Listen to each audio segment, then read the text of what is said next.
සුබ දවසක් යනකොට මම අද ආවේ අපි අද රචනා ප්‍රශ්න A කොටස කතා කරමු 10 වසරේ අද තියෙන B කොටස. එතකොට මම B කොටසේ ප්‍රශ්න තුන තමයි අරගන්නේ.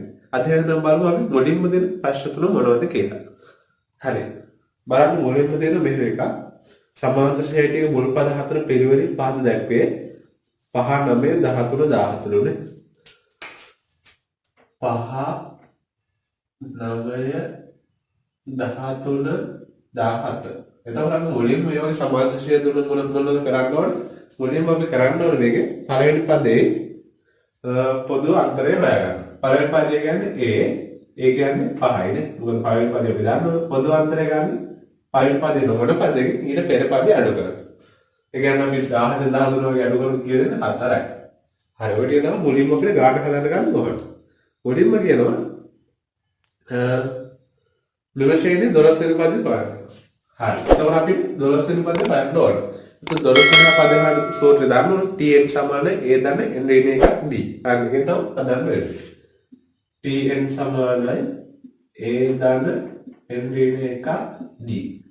එතකොට මේ වගේ තේරුම් ගන්න ඕනේ. t දැන් අපි හොයන්න ඕනේ කීවෙනි පදේ? t 12 නේ. එතකොට t 12 n වෙනුවට 12 දාන්න. a කියන එක අපි දන්නවා 5යි n 12යි 12 ඍණ එක වරක් d කීයද? d 4යි. එතකොට 5 දාන්න 12 එකක් 11යි 11 44. එතකොට 44යි. එතකොට උත්තරය 49යි. ඒ කියන්නේ t 12යි උත්තරය අපි දන්නවා 49ක් කියලා. හරි. ඊට පස්සේ අපි රෝමයක දෙකට මේකේ තියෙන්නේ එම ශ්‍රේණියේ මුල් පද 12යි ඓක්‍ය සොයන්න. හරි. දැන් ඓක්‍ය වන සූත්‍රය තමයි පාවිච්චි කරන්න තියෙන්නේ. බලන්න ඔයාලට මතකද ඓක්‍ය වන සූත්‍ර අපි දෙකක් කතා කරා. හැබැයි මේකේ අපි 12 වෙනි පදේ කීයද කියලා දන්න හින්දා අපිට හොයන්න පුළුවන් මෙන්න මේ සූත්‍රය. බලන්න Sn සමානයි n බෙදීම 2යි a ධන l කියන එකේ. එතකොට මේ l කියන්නේ මොකක්ද? අවසාන පදේ. දැන් අපිට හොයන්න කියන පද 12ක් ඓක්‍ය හින්දා අවසාන පදේ කියන්නේ 12 වෙනි පදේ. අපි දන්නවා 12 වෙනි පදේ 49යි. නේද? l වලට 49 දාන්න පුළුවන්. දැන් පද කීයකට හොයන්න යන්නේ? පද 12 guys. 12 බෙදීම 2 ඒ කියන්නේ 5යි ධන 49. හරි. දැන් මෙතන 6 වරක් කියලා එනවා. 5යි 49 54යි. 6 වරක් 54 උත්තරේ තමයි අපි ගන්න තියෙන්නේ. 6 වරක් 54. එතකොට 50යි 300යි 324යි. කියන්නේ 12 ගයි කියනවා 324ක්. හරිද? ඊට පස්සේ අපි රෝමිනකක් 3ට සූත්‍රය භාවිත නොකර හදන්නලු භාවිත තොරව වශයෙන් මුල් පද 13 ඓක්‍ය සොයන්න. හරි 13 ඓක්‍ය හොයන්න කියලා කියනවා. එතකොට බලන්න මෙන්න මේක පොඩි විශේෂත්වයක් තියෙනවා. සූත්‍ර භාවිත කරන්නේ නැතුව. සූත්‍ර භාවිත කරන්නේ අපිට S13 ගන්න ලේසියිද? හැබැයි මේක කියන සූත්‍ර භාවිත කරන්නේ නැතුව. හරි ඒ කියන්නේ ඓක්‍ය වන සූත්‍ර තමයි භාවිත කරන්න බැරි. අපි t 13 පොඩ්ඩක් හොයගමු. t 13 සමාන a වෙනුවට 5 ධන n වෙනුවට 13 ඍණ 1 d කියන්නේ 4යි නේ. 5 ධන 48යි. එතකොට එනවා 53. හරිද? ඔන්න මෙන්න මේකට 4ක එකතු කරලා ගන්නත් පුළුවන්. අපි නිකම්ම ගත්තා. හරිද? t 13 මේ ගන්න. එතකොට අපි දන්නවා S12ක ඓක්‍ය අපි දැන් පද 13ක ඓක්‍ය හොයන්න මොකද කරන්න ඕනේ? පද 12ක ඓක්‍ය දන්නවා අපිට ඒක 13 වෙනි පදෙත් එකතු කරලා නේද? මෙන්න මේක තමයි S13 සමාන S13. දැන් ඔයාලට තේරුණාද බලන්න මම කරේ මෙතන S12 කියන්නේ පද 12ක ඓක්‍යද 13 වෙනි පදෙත් එකතු කරලා. එතකොට පද 13ක ඓක්‍ය වෙනවා අන්න ඒක තමයි මෙතන සමාන කරලා තියෙන්නේ. S12 දන්නා අපි 324යි t 13 දැන් අපි හොයාගත්ත 53. දැන් මේක තමයි S13 ඓක්‍ය. එතකොට එනවා 377. මෙන්න මේක තමයි පද 13ක ඓක්‍ය. ඔබ සූත්‍රය භාවිත කරන්න තමයි කතා ටික තියෙන්නේ. හරි. ඊට පස්සේ ඔමෙලක හතර මුසේනේ 61 වන්නේ කීවෙනි පදයේද කියලා බලන්න. එතකොට ඒකට සූත්‍රයක් අපිට ආදේශ කරලා දෙනවා. මේ හැරෙන්න යන්න බලන්න tn සමාන a ධන n වෙන එකක් දෙන අපේ සූත්‍රයේ. එතකොට 61 වන්නේ කීයද? ඒ කියන්නේ t එක සමාන 61 ඒ කියන්නේ 5යි n අපි දන්නේ n ඍණ 1 d ගැන 4යි. මෙන්න මේක ආදේශ කරන්න ඕන මුලින්ම. හරිද? ඊට පස්සේ අපි මේක සුළු කරමු. මෙන්න මේ විඳාන 5 මෙහාට ගෙනින් දෙනවා. 56යි 4ක් n ඍණ 4. මේ 4 මෙහාට ගෙනවා 60යි 4ක් n. මම එකවර සුළු කිරීම කරනවා අර පුළුවන් එක මම හිතන ඉඳලා ඊට පස්සේ අපි n හොයන්න දෙපැත්තම 4ෙන් බෙදන්න ඕනේ. ඔය n සමාන 15ක් කියලා n. ඒ කියන්නේ 61 වන්නේ 15 වෙනි පදේ. ඒ කියන්නේ 15 වෙනි පදේ කියලා ලියන්න අන්තිමට. මොකද කියන පදේ කියලා නහර දෙන්නේ. 61 කියන්නේ 15 වෙනි පදේ. හරි. මේ අපි දැන් කතා කරන්නේ 7 වෙනි ප්‍රශ්නේ. ඊට පස්සේ අපි 8 වෙනි ප්‍රශ්නට යනවා. බලන්න 8 වෙනි ප්‍රශ්නේ තියෙනවා නිර්මාණය. පොඩ්ඩක් ඒක බලන්න ඕනේ මේක වකා ගන්න.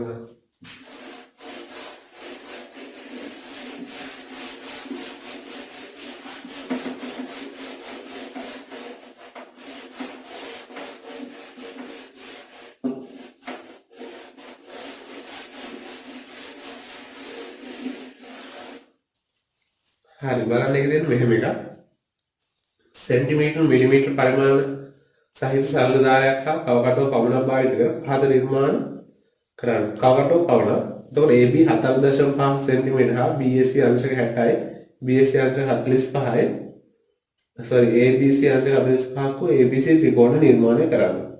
හරි දැන් මෙතන අපිට තියෙන ත්‍රිකෝණයක් නිර්මාණය කරන්න නේ. හරි අපි දැන් ත්‍රිකෝණ නිර්මාණය කරගමු. මුලින්ම AB 4.5 කෝණ. එතකොට මම කරන්නේ අඩි රෝල 7. දිග රේඛාව කරගෙන 7.5 වඩා වැඩි. ඊට පස්සේ අපි කරන්නේ කවකට්ටට ගන්න අඩි රෝලේ 7.5. ඊට පස්සේ මෙන්න මේ රැමක තියලා මෙහෙම චාපයක් ගන්නවා. හරිද? එතන කැවිලි තන දිගම. ඒක වෙනස් කරන්න ඔයාලා මෙහාටත් දෙනවා. නේද? එතකොට තමයි මෙතන එන්නේ AB 7.5ක් වෙච්ච එක. හරිද? ඔන්න 7.5 නිර්මාණය කරා. ඊට පස්සේ BAC අංශක 60ක්. BAC ඒ කියන්නේ මෙන්න මෙතන තමයි අංශක 60 නිර්මාණය කරන්න ඕනේ. වැඩි ලොකුට අඳින්න.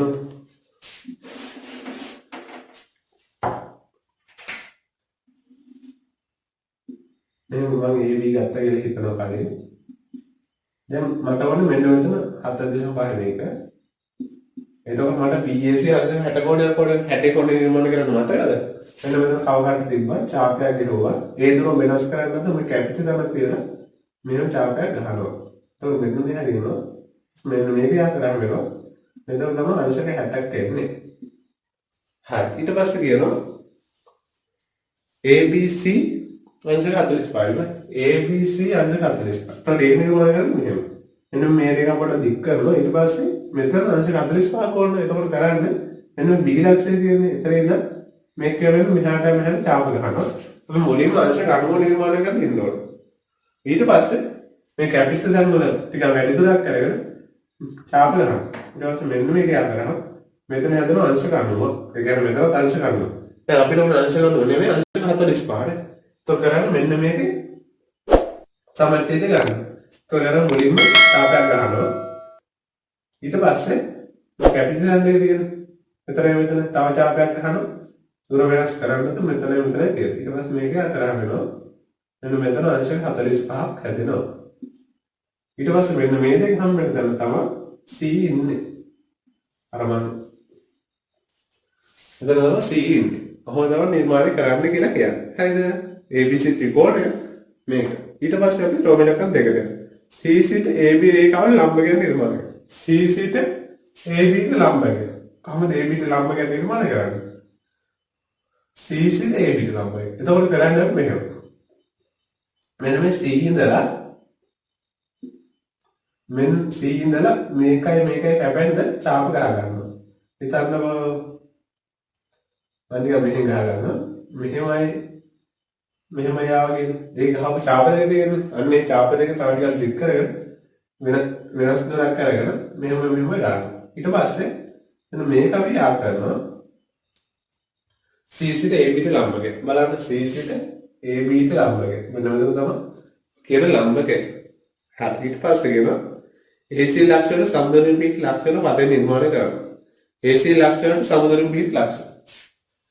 බලන්න Aටයි Cටයි සමුදරින් ඉන්න පදේ නිර්මාණය කරන කොහොමද කියලා මතකද? අපි කවකට යම් දුරක් කරගෙන චාප ගහනවා. මේ පැත්තට ත්‍යාප ගන්නවා. ඊට පස්සේ අපි මේක යා කරනවා. දැන් ඒ ඉඳන් ඕන දුරක් තියෙන තැන මෙතනයි. මෙතන ඕනම මේ රේඛාවේ ඕනම තැනකට ඒ කියනම C කියන දෙන්න සමානයි නේද? හරි. එම පතේ සීසිරයේදී ලම්බේ ඡේදන වල ලක්ෂ්‍ය O ලෙස වෙන OA අරේ වෘත්ත වූ වෘත්තයක් දෙනවා. දැන් මේ ලම්බයේ මේක ඡේදන වල දැන O කියලා ගන්නලු. හරි අපි O කියලා ගත්තා. ඊට පස්සේ කියනවා OA අරේ වූ වෘත්තයක් දෙන්නලු. හරි. OA අරේ වෙච්ච වෘත්තයක් දෙන්නලු. දැන් මේක ලේසි බලන්න OA අරේ. මෙන්න මෙහෙම වෘත්තයක් තමයි එන්නේ. බලන්න ඇයි ඒක එහෙම එන්නේ කියලා. මොකද මේ Aටයි Cටයි සමතුලිත අනුපාතය කියන්නේ මේකේ OA අරේ ගත්තොත් අපි මේ දුරට මම ගන්නේ මේ දුරට සමාන වෙනවා. ඒක නේද C හරහත් යන්නේ. B හරහා යනවා කියන්නේ බෑ. හරි. ඔක තමයි අරේ වෘත්තේ අරේ වෙන ලියන්න. ඒක වෘත්තේ අරේ වෙන ලියන්නත් ඕන. මෙන්න මේ දුර නැත්නම් මෙන්න මේ දුර වෙනත් හරි. ඔය දුර නම් හරියට බැන්නේ නැහැ. ඔයාලා මැල්ල ලියන්න ඕන. හරිද? අරේ කියන්නේ අරේ සමානයි OA නැත්නම් OC. ඔය දෙක තමයි අරේ කියලා කියන්නේ. හරි. ඊට පස්සේ අපි ඊළඟ දෙන ප්‍රශ්නෙට යමු. බලන්න රූපය දක්වන සිලින්ඩරාකාර භාජනයේ පරිධිය 88 cm ද උස 20 cm ද වේ. භාජනයේ පරිමාව සොයන්න. හරි. බලන්න ඒක ලේසි අපිට. සිලින්ඩරයක් දීලා තියෙනවා.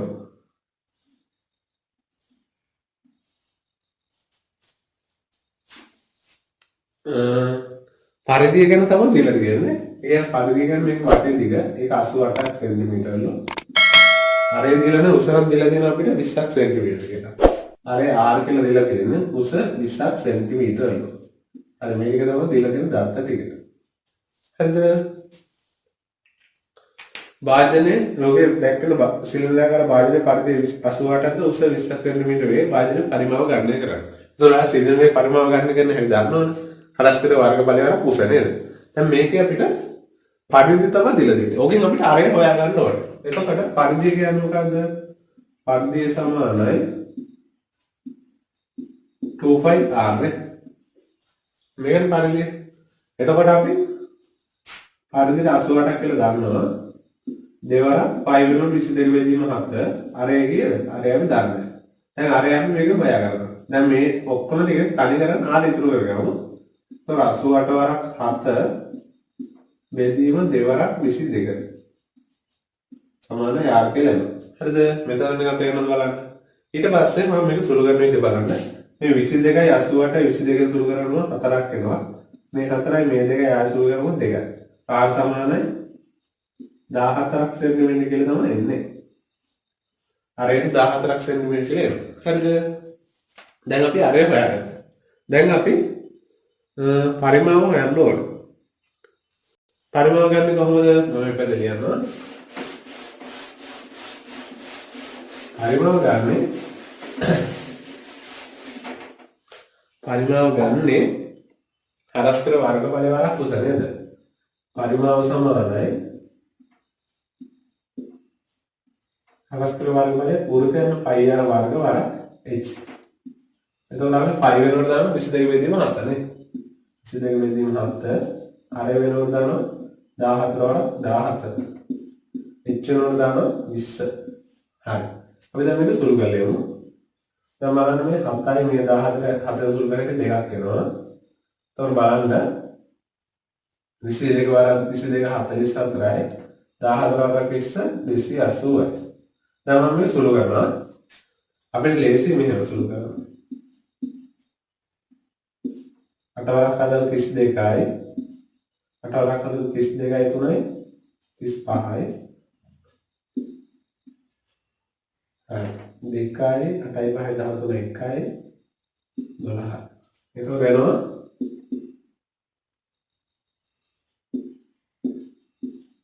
12320යි. එතකොට පරිමාව වර්ග සෙන්ටිමීටර. දැන් මේක තමයි පරිමාව උත්තරය. හරි. ඊට පස්සේ බලන්න අපිට දෙන ලබන වගු භාවිතය අගේ සොයන්න කියලා. හරි එක මේ මොකක්ද ලියන්න. එතකොට අය ලඝු පාවිච්චි කරලා ගාන පදන දෙක දෙනවනේ. බලන්න මම එක ගාන ලියාගන්න මුලින්ම 78.5 ගුණ කිරීම 9.321 9.321 විදන්න කියලා දෙනවා 342.6. හරි විශේෂ ගන්න දීලා තියෙන්නේ මුලින්ම අපි මේක p සමාන කියලා ලියන්න. අපි මෙතනම p සමාන කියලා ලියාගන්න. ඊට පස්සේ අපි දෙපැත්තම ලඝු ගන්නවානේ. તો ලඝු p සමානයි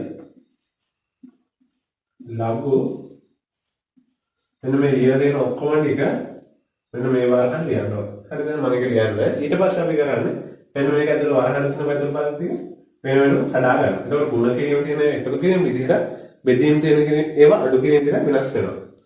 එතන බලන්න ලඝු 78.5 ගුණ කිරීම දාන වෙනවා. ලඝු 9.321 ඍණ ලඝු 342.6 මෙන්න මේක තමයි වෙන්නේ. හරිද? ඊට පස්සේ අපි මෙන්න මේක ලඝු බලන්න ඕනේ. ලඝු බලන්න කලින් මම පොඩි දෙයක් කරගන්න ඕනේ. මොකද මේ පොඩි දේ අපි මේ ලඝු බලනවා කියනවනේ අන්න ඒවා විද්‍යාත්මක අංකන ලියා ගන්නත් ඕනේ. බලන්න මෙන්න මේකයි ඒවා ටික ඔක්කොම විද්‍යාත්මක අංකන ලියා ගන්න ඕනේ. හරිද? බලන්න तो मुझे विद्यार्थी में लिया है ना मैं लागू है ना LG करना 78.5 विद्यार्थी में लिया मैं बरान 7.8 वारा 10 दान LG में विद्यार्थी में लिया ना 3 इंडियन था तुमने देखा 1 वारा 10 बिंदु मित्र बरान LG මේක අපි ලියන්න 3.4 6 10 2 කියලා. බලන්න ඔයාලගේ තේරෙනවද කියලා විද්‍යාත්මක ලියුම එක. හරි දැන් මේක අපි ලඝු බලන්න ඕනේ. බලන්න මෙන්න මේකේ ලඝු බලන්න ඕනේ 78.5. 78.5. මේක ලේසි. තියෙනවා 89.49. එතකොට ඒකේ පූර්ණ ශ්‍රේණිය මෙන්න මේ 10 වල 1.89.49. ඊට පස්සේ මෙන්න මෙතන ඒකේ පූර්ණාංශ 0.0 මෙන්න මේ 10 බලය තමයි අපි පූර්ණාංශයකට ගන්න. ඒකෙන් තමයි මේව විද්‍යාත්මකව ලියන්නේ. හරිද? දැන් බලනකොට 93.21 93.21 එතකොට එනවා 92.94 93.21 96.94 96.94 දැන් මෙතන එනවා පූර්ණාංශ 2යි 34 2 එක අපි බලන්න ඕනේ 34 2 6 එනවා 53.48 දැන් අපි මේ ටික සුළු කරන්න බලමු. එතකොට මම මේක එකතු කරන්න දෙන්නේ එකතු කරගෙන යන මොලේම 9 4යි 13යි 1යි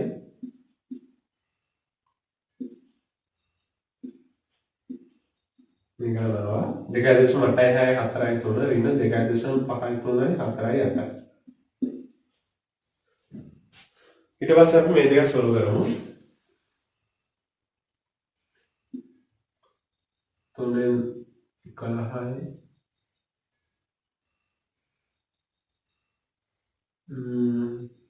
මෙහාට යන්න 13න් 4ක් 9යි 5න් 2යි 3 මෙන්න මේ ගානේ 0.3 2යි 9යි 1. එතන මෙතන ගන්නේ ලඝු පේන අපි නෝන p. එතකොට p ගන්න ඇන්ටිලොග් 0.3 2යි 9යි 1 ගන්න වෙනවා. හරිද? එතකොට අපි බලන්න ඕනේ මෙන්න මේ 3යි 2යි 9යි කොහෙද තියෙන්නේ කියලා. 3යි 2යි 9යි තියෙන්නේ